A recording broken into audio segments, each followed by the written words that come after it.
Hi. So, I just realised that the camera is showing a bit of the light. There we go. Hopefully that's better. I'm still not used to these powerful lights, so hopefully after I film the video I'll be able to kind of tone it down a bit.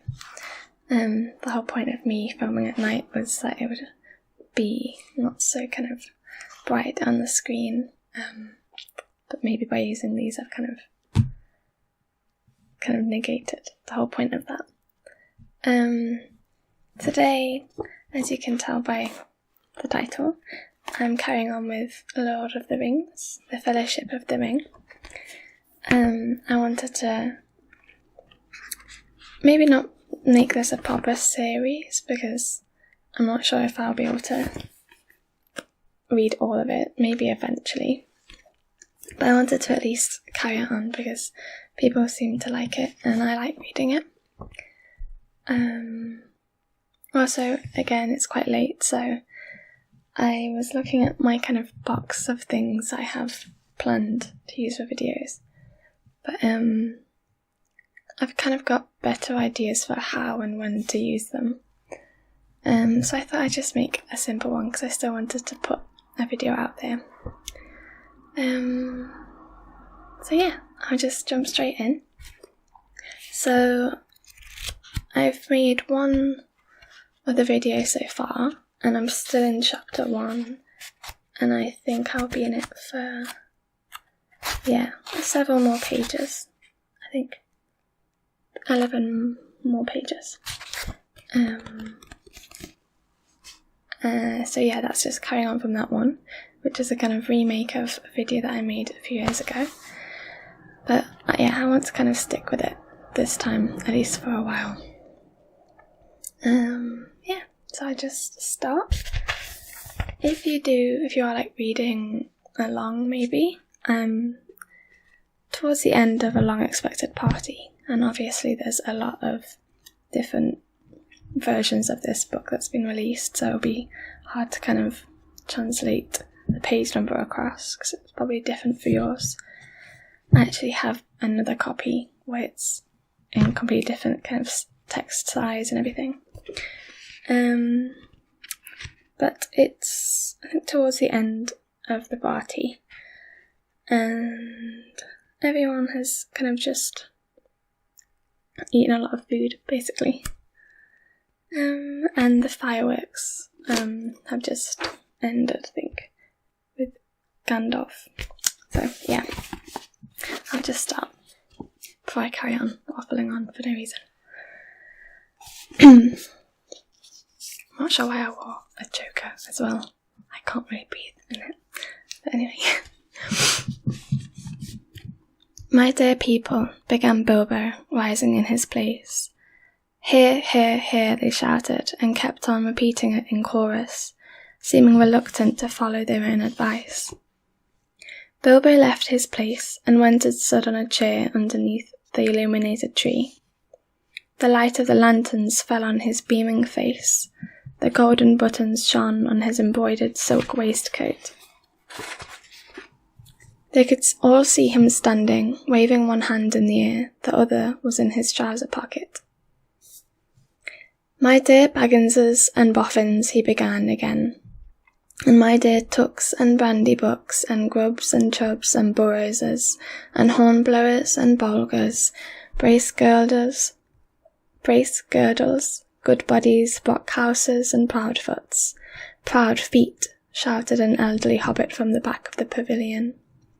His name, of course, was Proudfoot, and well merited. His feet were large, exceptionally furry, and both were on the table. Proudfoots, repeated Bilbo. Also, my good Sackville Bagginses, that I welcome back at last to Bag End. Today is my 111th birthday. I'm 11 today. Hooray, hooray, many happy returns, they shouted, and they hammered joyously on the tables. Bilbo was doing splendidly. This was the sort of stuff they liked, short and obvious. I hope you're all enjoying yourselves as much as I am. Deafening cheers, cries of yes and no, noises of trumpets and horns, pipes and flutes, and other musical instruments. There were, as has been said, many young hobbits present. Hundreds of musical crackers had been pulled. Most of them bore the mark Dale on them, which did not convey much to most of the hobbits, but they all agreed they were marvellous crackers. They contained instruments, small but of perfect make and enchanting tones. Indeed, in one corner some of the young tooks and brandy-bucks, supposing Uncle Bilbo to have finished, since he had plainly said all that was necessary, now got up an impromptu orchestra and began a merry dance tune. Master Everard Took and Miss Melilot Brandybuck got on a table and with bells in their hands began to dance the Springle Ring, a pretty dance, but rather vigorous. But Bilbo had not finished.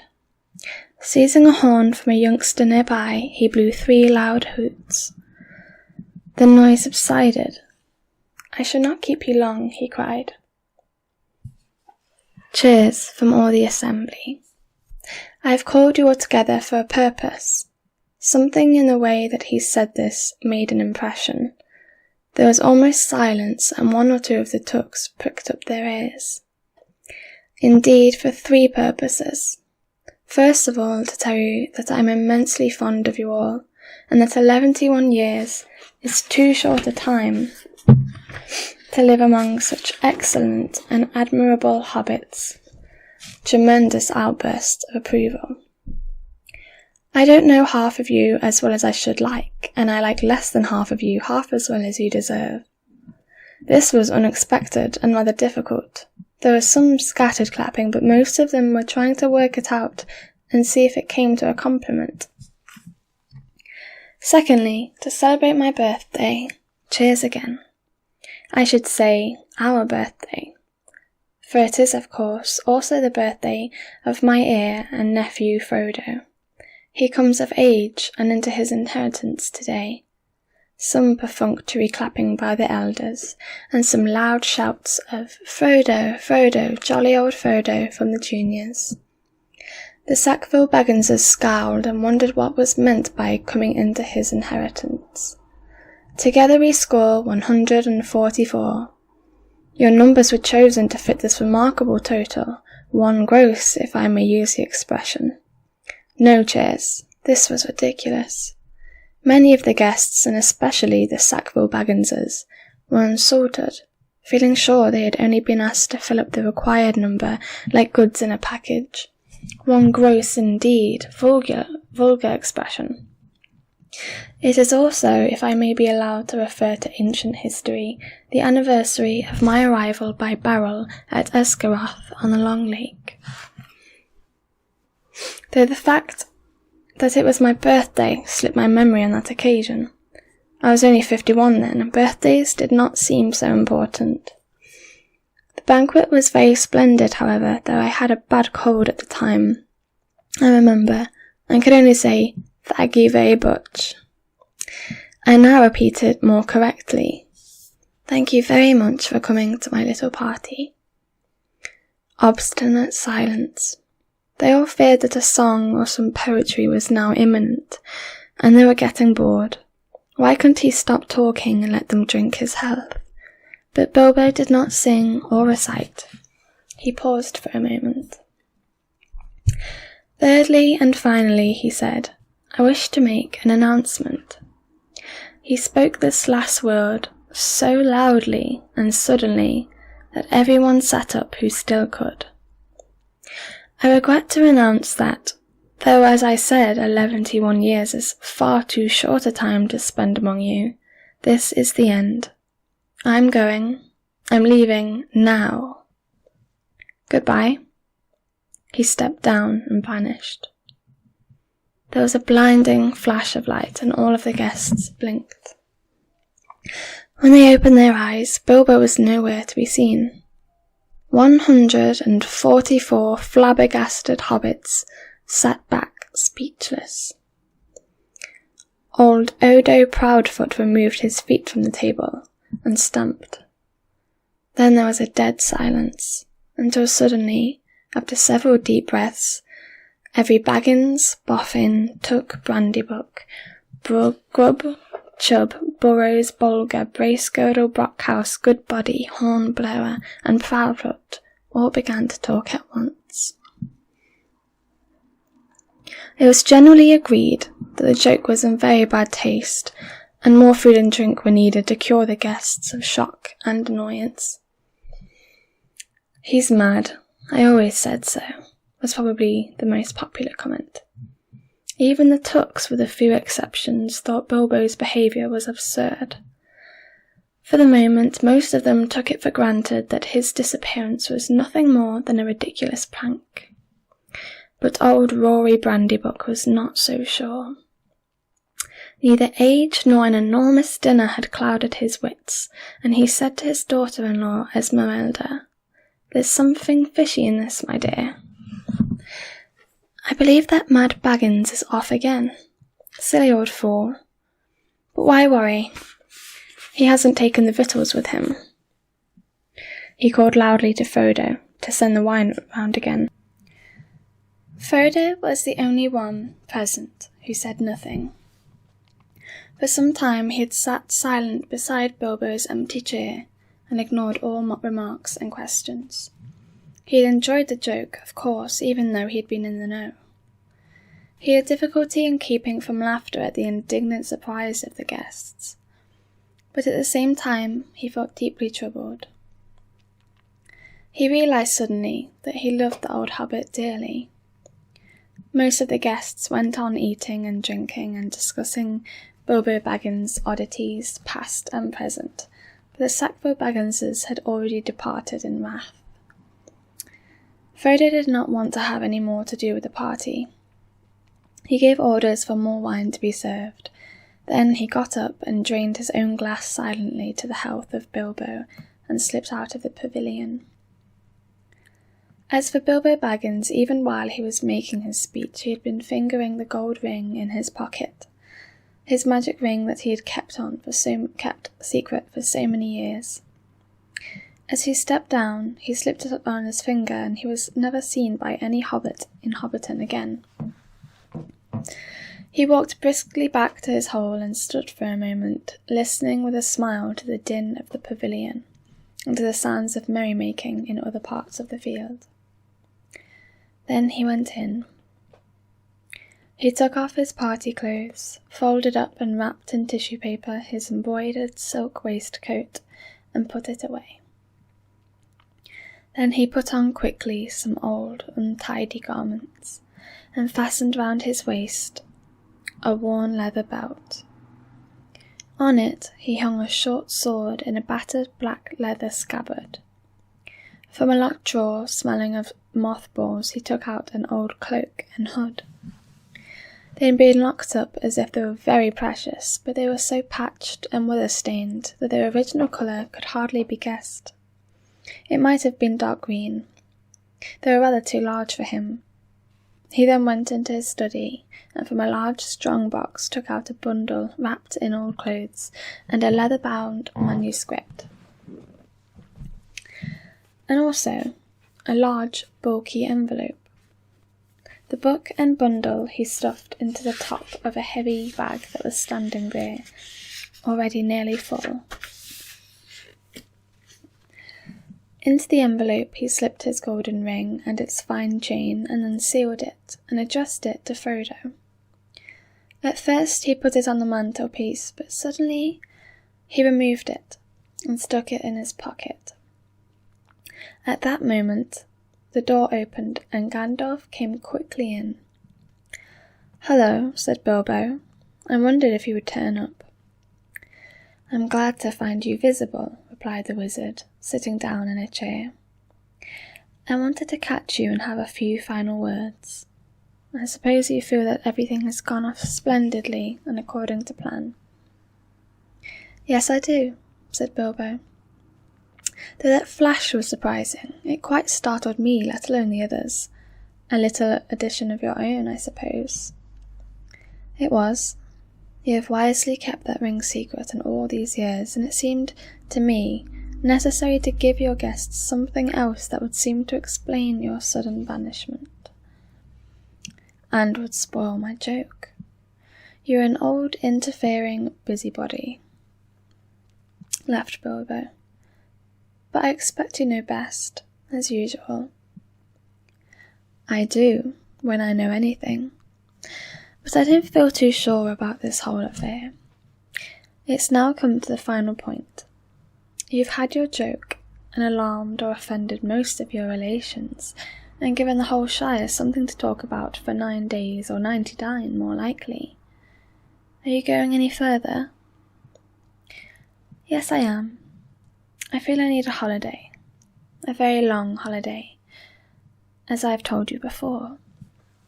Probably a permanent holiday. I don't expect I shall return. In fact, I don't mean to. And I have made all arrangements. I am old, Gandalf. I don't look it, but I'm beginning to feel it in my heart of hearts. Well preserved indeed, he snorted. Why, I feel all thin, sort of stretched, if you know what I mean, like butter that's been scraped over too much bread. That can't be right. I need a change, or something. Gandalf looked curiously and closely at him. No, it does not seem right, he said thoughtfully. Now, after all, I believe your plan is probably the best. Well, I've made my mind up anyway. I want to see mountains again, Gandalf. Mountains. And then find somewhere where I can rest, in peace and quiet, without a lot of relatives prying around and a string of confounded visitors hanging on the bell. I might find somewhere where I can finish my book. I've thought of a nice ending for it. And he lived happily ever after to the end of his days. Gandalf laughed. I hope he will. But nobody will read the book, however it ends. Oh, they may, in years to come. Frodo has read some already, as far as it has gone. You'll keep an eye on Frodo, won't you? Yes, I will. 2 eyes, as often as I can spare them. He would come with me, of course, if I asked him. In fact, he offered to once just before the party. But he does not really want to, yet. I want to see the wild country again before I die, and the mountains, but he is still in love with the Shire, with woods and fields and little rivers. He ought to be comfortable here. I'm leaving everything to him, of course, except a few oddments. I hope he'll be happy when he gets used to being on his own. It's time he was his own master now. Everything, said Gandalf. The ring as well. You agreed to that, you remember? Well, yes, I suppose so, stammered Bilbo. Where is it? In an envelope, if you must know, said Bilbo impatiently. There on the mantelpiece. Well, no, here it is, in my pocket. He hesitated. Isn't that odd now? He said softly to himself. Yes, after all, why not? Why shouldn't it stay there? Gandalf looked again very hard at Bilbo, and there was a gleam in his eyes. I think, Bilbo, he said quietly, I should leave it behind. Don't you want to? Well, yes and no. Now it comes to it, I don't like parting with it at all, I may say. And I don't really see why I should. Why do you want me to? He asked, and a curious change came over his face. His voice, It was sharp, with suspicion and annoyance. You were always badgering me about my ring, but you've never bothered me about the other things that I got on my journey. No, But I had to badger you, said Gandalf. I wanted the truth. It was important. Magic rings are, well, magical, and they are rare and curious. I'm professionally interested in your ring, you may say, and I still am. I should like to know where it is, if you go wandering again. Also, I think you have had it quite long enough. You won't need it any more, Bilbo, unless I'm quite mistaken. Bilbo flushed, and there was an angry light in his eyes. His kindly face grew hard. Why not? He cried. And what business is it of yours, anyway, to know what I do with my own things? It is my own. I found it. It came to me. Yes, yes, said Gandalf, but there was no need to get angry. If I am, it is your fault, said Bilbo. It is mine, I tell you. My own. My precious. Yes, my precious. The wizard's face remained grave and attentive, and only a flicker in his deep eyes showed that he was startled and indeed alarmed. It had been called that before, he said, but not by you. But I say it now. And why not? Even if Gollum said the same once, it's not his now, but mine. And I shall keep it, I say. Gandalf stood up. He spoke sternly. You'll be a fool if you do, Bilbo, he said. You make that clearer with every word you say. It has got far too much hold on you. Let it go, and then you can go yourself and be free. I'll do as I choose and go as I please, said Bilbo obstinately. Now, my dear hobbit, said Gandalf. All your long life we have been friends, and you owe me something. Come, do as you promised. Give it up. Well, if you want my ring yourself, say so, cried Bilbo, but you won't get it. I won't give my precious away, I tell you. His hand strayed to the hilt of his small sword. Gandalf's eyes flashed. It will be my turn to get angry soon, he said. If you say that again, I shall. Then you'll see Gandalf the Grey uncloaked. He took a step towards the hobbit, and he seemed to grow tall and menacing. His shadow filled the little room. Bilbo backed away to the wall, breathing hard, his hand clutching at his pocket. They stood for a while facing one another, and the air of the room tingled. Gandalf's eyes remained bent on the hobbit. Slowly, his hands relaxed, and he began to tremble. I don't know what has come over you, Gandalf, he said. You've never been like this before. What is it all about? It is mine, isn't it? I found it, and Gollum would have killed me if I hadn't kept it. I'm not a thief, whatever he said.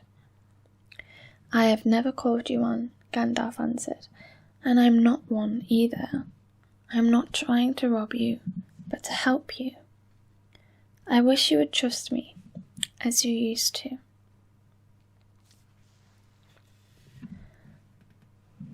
He turned away, and the shadow passed. He seemed to dwindle again to an old grey man, bent and troubled. Bilbo drew his hand over his eyes. I'm sorry, he said, but I felt so queer. And yet, it would be a relief in a way, not to be bothered with it any more. It has been so growing on my mind lately.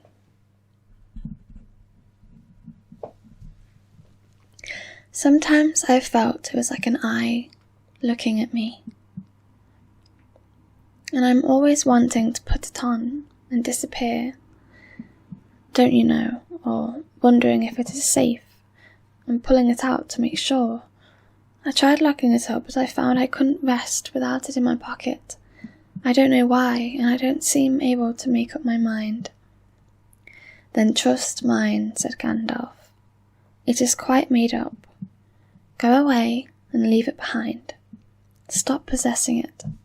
Give it to Frodo, and I'll look after him.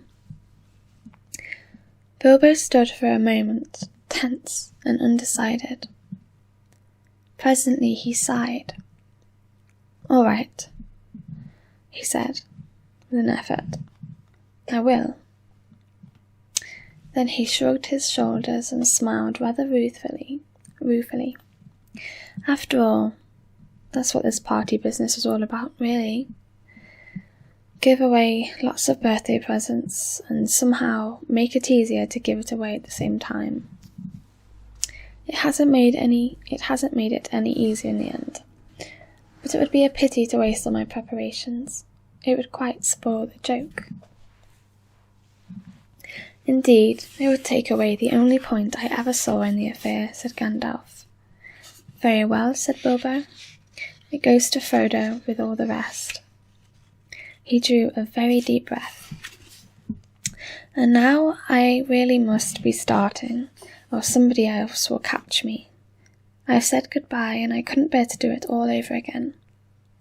He picked up his bag and moved to the door. "You've still got your ring in the pocket," said the wizard. "Well, so I have," cried Bilbo, "and my will and all the other documents too. You'd better take it and deliver it for me. That will be safest." "No, don't give the ring to me," said Gandalf. "Put it on the mantelpiece. It will be safe enough there till Frodo comes. I shall wait for him." Bilbo took out the envelope, but just as he was about to set it by the clock, his hand jerked back and the packet fell on the floor. Before he could pick it up, the wizard stooped and seized it and set it in its place. A spasm of anger passed swiftly over the hobbit's face again. Suddenly, he gave way to a look of relief and a laugh. "Well, that's that," he said. "Now I'm off." They went out into the hall. Bilbo chose his favourite stick from the stand, then he whistled. 3 dwarfs came out of different rooms where they had been busy. "Is everything ready?" asked Bilbo. "Everything packed and labelled?" "Everything," they answered. "Well, let's start then." He stepped out of the front door. It was a fine night, and the black sky was dotted with stars. He looked up, sniffing the air. What fun! What fun to be off again, off on the road with dwarves. This is what I have really been longing for years. "Goodbye," he said, looking at his old home and bowing to the door. "Goodbye, Gandalf." "Goodbye for the present, Bilbo. Take care of yourself. You are old enough, and perhaps wise enough." "Take care? I don't care. Don't you worry about me. I'm as happy now as I have ever been, and that is saying a great deal. But the time has come. I'm being swept off my feet at last," he added. And then, in a low voice, as if to himself, he sang softly in the dark. "The road goes ever on and on, down from the door where it began. Nor far ahead the road has gone, and I must follow if I can, pursuing it with eager feet until it joins some larger way, where many paths and errands meet, and whither then I cannot say." He paused, silent for a moment. Then without another word he turned away from all the lights and the voices and the field and tents, and followed by his 3 companions went round into his garden and trotted down the long sloping path. He jumped over a low place in the hedge at the bottom and took to the meadows, passing into the night like a rustle of wind in the grass. Gandalf remained for a while, staring after him into the darkness. "Goodbye, my dear Bilbo, until our next meeting."